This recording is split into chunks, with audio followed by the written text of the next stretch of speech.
இன்னைக்கு நம்ம பார்க்க போறது சிம்மராசி. சிம்மராசி நேர்கள் ஒரு அம்பால நம்ம வீட்டுக்கு அழைக்கணும், அம்மனே நம்ம இல்லம் தேடி வரணும் அப்படின்னா எந்தெந்த விஷயங்கள்லாம் செய்யணும்? சிம்மத்தை பொறுத்த வரைக்கும் மேடம், ஹானஸ்ட் பர்சனாலிட்டிஸ். பெருசாக யாருக்கையும் கெடுக்க மாட்டாங்க, யாரையும் பெரிய லெவலில் ட்ராப் பண்ண மாட்டாங்க. என்ன ஆன் அண்ட் ஆஃப் கொஞ்சம் ஹர்ட் பண்ணிவிடுவாங்க. ரீசன் என்னென்னா, ஹர்ட் பண்ணுறதுல ஒரு நியாயம் இருக்கும்.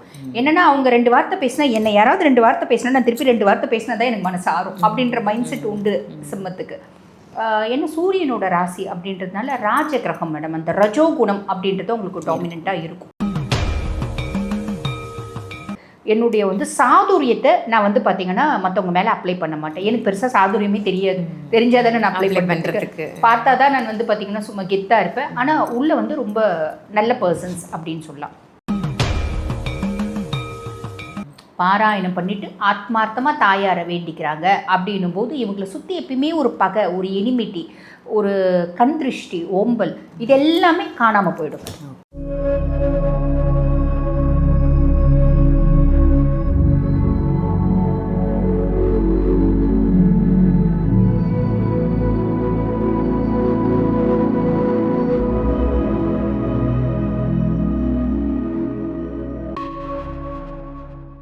ஜோதிடம் கற்க ஆசையா? உங்களுக்கு ஜோசியம் கற்றுக்கணும் அப்படின்னு ஆசை இருக்கா? நிச்சயமாக கற்றுக்கலாங்க. உங்களுடைய ஜாதகத்தையும் உங்களுடைய உறவுகளுடைய ஜாதகத்தையும் பார்ப்பதற்காகவே நீங்கள் ஜோதிடம் கற்றுக்கலாம். ஜோதிடம் கற்றுக்கிறதால எண்ணற்ற பலன்கள் கிடைக்கும். பிரபல ஜோதிட சிரோன்மணி டாக்டர் தீபா அருளாளன் மேம் கிட்ட நீங்கள் ஜோதிடம் கற்றுக்கணும் அப்படின்னு ஆசைப்பட்டீங்கன்னா, ஜோதிட வகுப்புகள் ஆரம்பிக்க போகுது கூடிய விரைவிலேயே. அதற்கு முன்பதிவு செய்வதற்கு வீடியோவில் தெரிகிற நம்பருக்கு கால் பண்ணி உங்கள் பேரை ரெஜிஸ்ட்ரேஷன் பண்ணிக்கோங்க.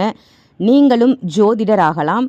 ஜோதிடம் கற்றுக்கிட்டு உங்களுக்கும் உங்கள் உறவுகளுக்கும் நீங்கள் ஜோதிடம் ரொம்ப ஈஸியாக பார்த்துக்கலாம். ஆன்மீக பரிகார நேயர்கள் அனைவருக்கும் அன்பான வணக்கங்கள். இன்னைக்கு நம்ம யாரை சந்திக்க வந்திருக்கோம் அப்படின்னு பார்த்தீங்கன்னா, அஸ்ட்ராலஜர் டாக்டர் தீபா அருளாளன் மேடம் தான் சந்திக்க வந்திருக்கோம். வணக்கம் மேம். வணக்கம். எப்படி இருக்கீங்க? நல்லா இருக்கேன் மேம். மேம், உங்களுடைய பதிவுகள் எல்லாம் ரொம்ப சூப்பராக இருக்குது. நிறைய பேர் நல்ல கமெண்ட்ஸ் கொடுத்துட்டு இருக்காங்க. நிறைய மக்கள் கிட்டேருந்தும் நிறைய கொஸ்டின்ஸ் வருது. அதெல்லாம் உங்கள்கிட்ட கேட்கணும் அப்படின்றதும் என்னுடைய மிகப்பெரிய ஆசையாக இருக்குது.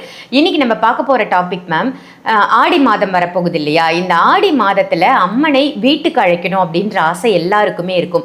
ஸோ ஒவ்வொரு ராசியினரும் அம்மனை வீட்டுக்கு அழைக்கும் முறை என்ன, அப்படி அழைக்கும் போது எந்தெந்த விஷயங்கள்லாம் செஞ்சு அம்பாவை வீட்டுக்கு கூப்பிடுறது, எந்த விஷயத்தை தவிர்க்கணும், இதை பற்றி மக்களுக்காக சொல்லுங்கள் மேம்.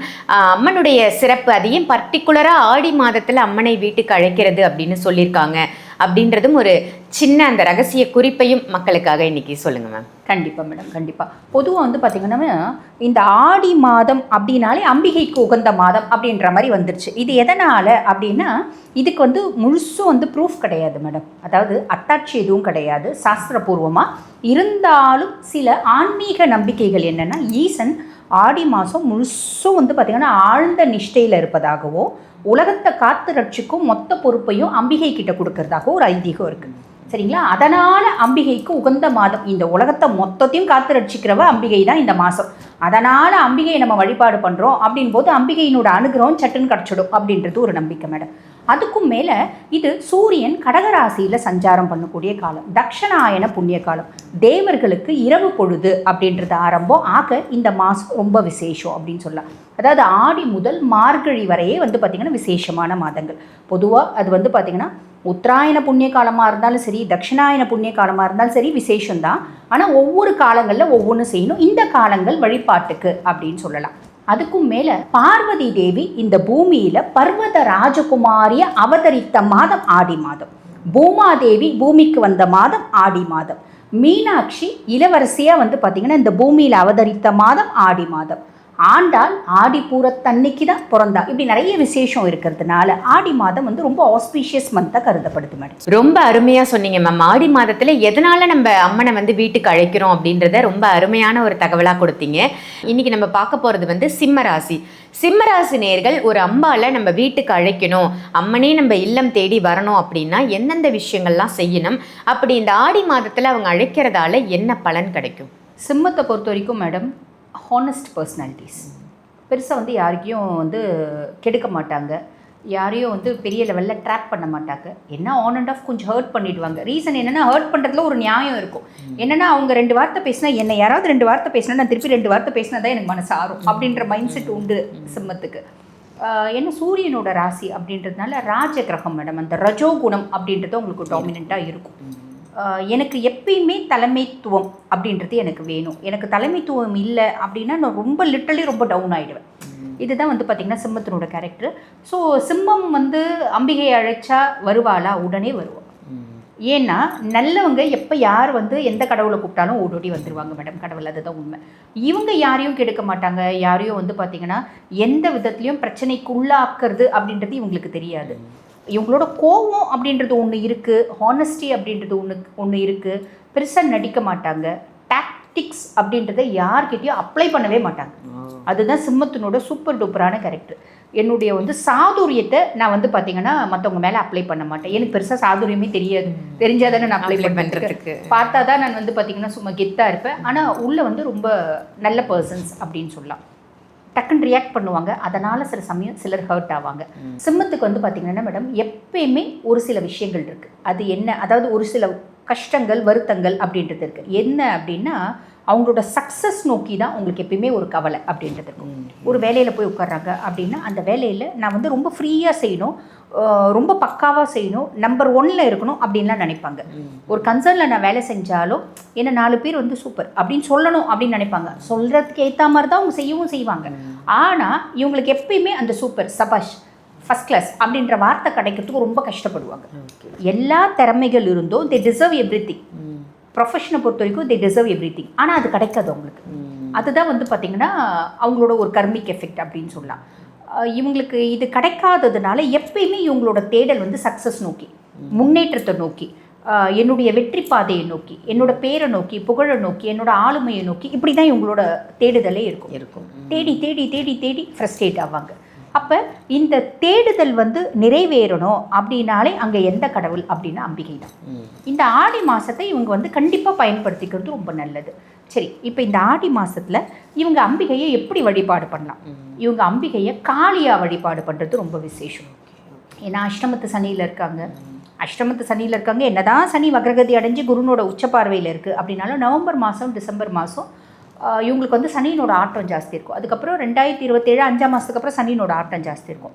அப்போ இவங்களை எப்பயுமே காத்து ரட்சிக்கக்கூடிய கடவுள் யார் அப்படின்னா மாதா காளியாக இருப்பாள்.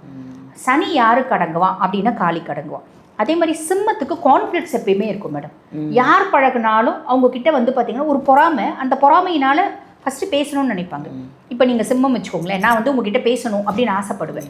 நல்லா பேசும்போது உங்ககிட்ட இருக்க எக்ஸ்ட்ராடினரி கேரக்டர்ஸ்லாம் எனக்கு வந்து ஹர்ட் ஆகும். என்னடா இவங்க இவ்வளோ திறமையாக இருக்காங்க, இவ்வளோ புத்திசாலியாக இருக்காங்க, இவ்வளோ ஆளுமையாக இருக்காங்களே, நம்மக்கிட்ட அது இல்லையே. ஒவ்வொரு ராசிக்கும் ஒன்று தான் இருக்குது. ஒரு ரிஷபம் எல்லாமும் மாறிட முடியாது. அப்போ இருந்தாலும் ஒரு சிம்மம் எல்லாமும் மாறிட முடியாது. அப்போ அந்த சிம்மத்துக்கு இருக்கக்கூடிய கேரக்டர்ஸு, அவங்களோட ஒரு ஆட்டிடியூடு, பிஹேவியர், அதெல்லாம் எங்கள் கண்ணை உறுத்துறதுனால அது வந்து ஒரு பொறாமையாக மாறும். அதுக்கப்புறம் பிடிக்காம போய்டும். பெரிய லெவலில் வந்து ஒரு கான்ஃப்ளிக்ட் அப்படின்றதுக்கும். நேரில் நல்லா பேசினாலும் உள்ளுக்குள்ளே அந்த பகை அப்படின்றது எங்களுக்கு இருந்துகிட்டே இருக்கும். எங்களுக்குன்னா அவங்கள ஆப்போசிட்டாக சுற்றி இருக்கவங்க சொல்கிறேன் இருக்கும். அப்போ இவங்க வந்து பார்த்திங்கன்னா எப்பயுமே இவங்களை சுற்றி பகை இருக்கக்கூடாது, பிரச்சனை இருக்கக்கூடாது, கான்ஃப்ளிக்ட் இருக்கக்கூடாது அப்படின்னா மாத்த காளியினோட காலை கெட்டியமாக பிடிச்சிக்கணும். என்ன மாத்த காளியை ரொம்ப ஆத்மார்த்தமாக வழிபாடு பண்ணணும் அப்படின்னா சுய ஜாதகம் கண்டிப்பாக பார்க்கணும். ராகுனோட சப்போர்ட் இருக்கணும். பட் இருந்தாலும் நம்ம வந்து ஓவராக வந்து இப்போ வழிபாடு பண்ண போகிறது இல்லையே, நம்ம சித்தி பண்ண போகிறது இல்லை, நம்ம வழிபாடு தான் பண்ண போகிறோம். சித்தி வேற, வழிபாடு வேற. அப்போ வழிபாடு தான் பண்ண போகிறோம் அப்படின் போது கவலைப்பட வேண்டாம். இவங்க தாராளமாக படிக்கலாம். இவங்க என்ன படிக்கணும் அப்படின்னா மாத்த காளியினோட ஃபோட்டோ வாங்கி வச்சுக்கணும். நிறைய பேர் மாத்த காளியினோட ஃபோட்டோ வீட்டில் வைக்கலாமா அப்படின்னு யோசிப்பாங்க. தாராளமாக வைக்கலாம். காளி தட்சண காளியாக இருப்பாள். நாக்கு வெளியே தொங்கி இருந்தாலும் அழகாக சிரித்து இந்த கல்கட்டா காளி மாதிரி இருப்பாள். அந்த காளியினோட ஃபோட்டோ வாங்கி வச்சுக்கணும். வாங்கி வச்சுட்டு இவளுக்கு வந்து பார்த்திங்கன்னா எள்ளெண்ணெய் தீபம் ஏற்றணும். எள்ளெண்ணெய் தீபம் இந்த ஆடி மாதம் சிம்மம் இதை தான் செய்யணும். எள்ளெண்ணெய் தீபம் ஏற்றி தாயாரை வழிபாடு பண்ணணும். தாயாரை என்ன மந்திரம் சொல்லி வழிபாடு பண்ணலாம் அப்படின்னா காளி கவச்சம் அப்படின்னு ஒன்று இருக்குது மேடம். காளி கவசத்தில் நிறைய இருக்குது. ஒரு பெண் வந்து பார்த்திங்கன்னா காளி கவசம் சங்கராச்சாரியார் கேட்கும்போது எழுதி கொடுத்த காளி கவசமும் இருக்குது. அதே மாதிரி பார்த்திங்கன்னா நிறைய பேர் எழுந்த காளி கவசம் இருக்குது. அந்த காளி கவசம் ரொம்ப ஃபேமஸ். உலக போரும்போது அந்த பெண் வந்து எழுதி கொடுத்தது, இந்தியா சக்ஸஸ் ஆகணும்னு. அந்த காளி கவசம் வேண்டாம். நம்ம வந்து பார்த்திங்கன்னா இந்த ராஜதத்தாஸ் காளி கவசம் அப்படின்னு ஒன்று இருக்குது. ராஜதத்தா இயற்றிய அந்த ஒரு ஆசிரியர் இயற்றிய காளி கவசம் எக்ஸ்ட்ராடினரியாக இருக்கும். அந்த காளி கவசம் இவங்க தினம்தோறும் பாராயணம் பண்ணணும். பாராயணம் பண்ணிவிட்டு தாயாருக்கு வந்து பார்த்திங்கன்னா பீட்ரூட் ஹல்வா இனிப்பு வைக்கணும் இல்லைங்களா. பீட்ரூட் ஹல்வா வந்து பார்த்திங்கன்னா நிவேதனம் வைக்கணும். என்னைக்கு வழிபாடு பண்ணணும்? இந்த ஆடி மாதம் சனிக்கிழமைகளில் மாலை நேரத்தை தான் வழிபாடு பண்ணணும், காலையில் கிடையாது. மாலை நேரம் எவ்வளோக்கு எவ்வளோ இரவு போதோ பிரச்சனையே இல்லை. ஆனால் 11 மணிக்குள்ளே முடிச்சுடு. நீ சாத்விகமாக வழிபாடு பண்ணுற காளியை நீ தாந்திரிகமாக வழிபாடு பண்ணல, அப்போ 11 மணி வரைக்குமே வழிபாடு பண்ணலாம். அப்போ தாயாரனோட ஃபோட்டோ வச்சு எண்ணெய் தீபம் ஏற்றி சிவப்பு வண்ண மலர்கள், செம்பருத்தி மலர் இல்லைன்னா தச்சிப்பூ, அந்த தச்சிப்பூ வச்சு இல்லை ரோஜாப்பூ, சிவப்பு நிற ரோஜா, முள் இருக்கக்கூடாது, முள்ளை க்ளீனாக கட் பண்ணிடணும் வச்சு நம்ம வந்து பார்த்திங்கன்னா வழிபாடு பண்ணுறோம். அப்படின்னும் போது அந்த விளக்கு ஏற்றுறோம் பார்த்தீங்களா மேடம், விளக்கில் சிவப்பு திரி போட்டுக்கணும். சிவப்பு திரி போட்டு கிராம்பு ஒரு 5-6 கிராம்பு போட்டுடணும். போட்டுட்டு அதில் வந்து பார்த்திங்கன்னா நல்ல இவ்வளோண்டு பச்சை கற்பூரம் போட்டு நம்ம விளக்கேற்றி தாயாருக்கு பீட்ரூட் ஹல்வா வச்சு ராஜதத்தாஸ் காளி கவசம் பாராயணம் பண்ணிவிட்டு, இல்லை இவங்களுக்கு இல்லைங்க அது கிடைக்கல அப்படின்னா கூகுளில் இருக்கும் ராஜதத்தாஸ்ன்னு போட்டால் எந்த காளி கவசம்னாலும் பாராயணம் பண்ணலாம். காளி கவசம் தமிழ்லேயும் இருக்குது. பாராயணம் பண்ணிவிட்டு ஆத்மார்த்தமாக தாயாரை வேண்டிக்கிறாங்க அப்படின்னும் போது இவங்களை சுற்றி எப்பயுமே ஒரு பகை, ஒரு எனிமிட்டி, ஒரு கண் திருஷ்டி, ஓம்பல், இது எல்லாமே காணாமல் போயிடும். Okay, super ma'am. இவங்க வந்து இந்த ஆடி மாதத்தில் அம்மனுக்கு ஒரு புடவை சாத்தணும்னு ஆசைப்படுறாங்க அப்படின்னா எந்த நிறத்தில் அந்த புடவை கொடுப்பது சிறப்பாக இருக்கும்? அருமை மேம். சிம்மராசினியர்கள் அம்மனை வீட்டுக்கு அழைக்கும் பொழுது எந்த நிறத்தில் வந்து அம்மனுக்கு உடை கொடுப்பது சிறப்பு?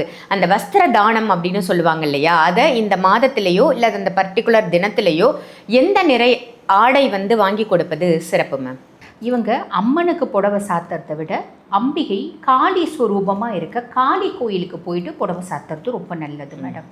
காளி கோயிலில் போயிட்டு கருப்பு நிற புடவையில் சிகப்பு கலர் பார்டர், கருப்பு வண்ணம், அதில் வந்து ரெட் கலர் பார்டர் இருக்கும். இல்லைன்னா வந்து நல்ல ரோஸ் கலர், அடர்ந்த வாடாமல்லி கலர் பார்டர், கருப்பில் ஒன்று நல்ல சிவப்பு இல்லைன்னா வாடாமல்லி கலர் பார்டர் காளி கோயிலுக்கு போயிட்டு கொடுத்துட்டு சனிக்கிழமை கொடுக்கணும்.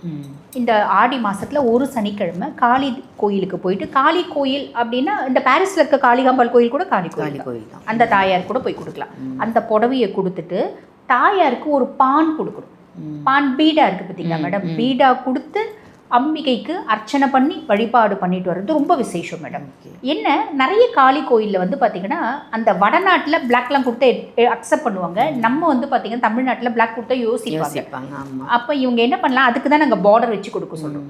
பார்டர் வச்சு கொடுக்கும்போது அக்செப்ட் பண்ணுவாங்க. காளி அப்படின்னாலே கருப்பு, காலத்தை வென்றவள், கருமைக்கு உரியவள், அவள் தான் காளி. அதுக்கும் மேலே சனிக்கு வந்து தெய்வம் அவள்.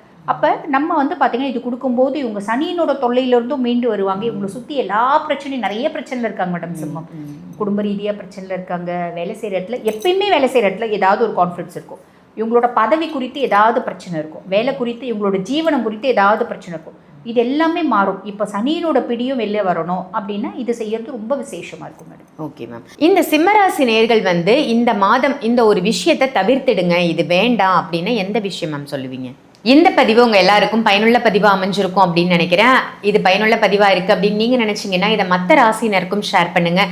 மறக்காமல் ஆன்மீக பரிகாரம் நம்ம சேனலை சப்ஸ்கிரைப் பண்ணிக்கோங்க. அதே மாதிரி மேடம் கிட்ட நீங்கள் அஸ்ட்ராலஜி கற்றுக்கணும் அப்படின்னு ஆசைப்பட்டீங்கன்னா ஆன்லைன் கிளாஸஸ் போயிட்டுருக்கு. வீடியோவில் தெரிகிற நம்பருக்கு கால் பண்ணி நீங்கள் அஸ்ட்ராலஜி வகுப்பில் சேர்ந்துக்கலாம். நீங்களும் ஒரு அஸ்ட்ராலஜர் ஆகலாம். நமக்கான ஜாதகம், நம்மளுடைய ஜாதகம், நம்ம குடும்பத்தினருடைய ஜாதகத்தை பார்ப்பது மட்டும் இல்லாமல் இதையே ஒரு தொழிலாக எடுத்து நம்ம மற்றவங்களுக்கும் அஸ்ட்ராலஜி சொல்லலாம். ஸோ ஜாதகத்தை பார்த்து அதை கணித்து கொடுக்கக்கூடிய அற்புதமான வாய்ப்பு உங்கள் எல்லாருக்கும் காத்துட்ருக்கு. அதுக்கு நீங்கள் கிளாஸில் ஜாயின் பண்ணணும் அப்படின்னு நினச்சிங்கன்னா வீடியோவில் தெரிகிற நம்பருக்கு கால் பண்ணுங்கள்.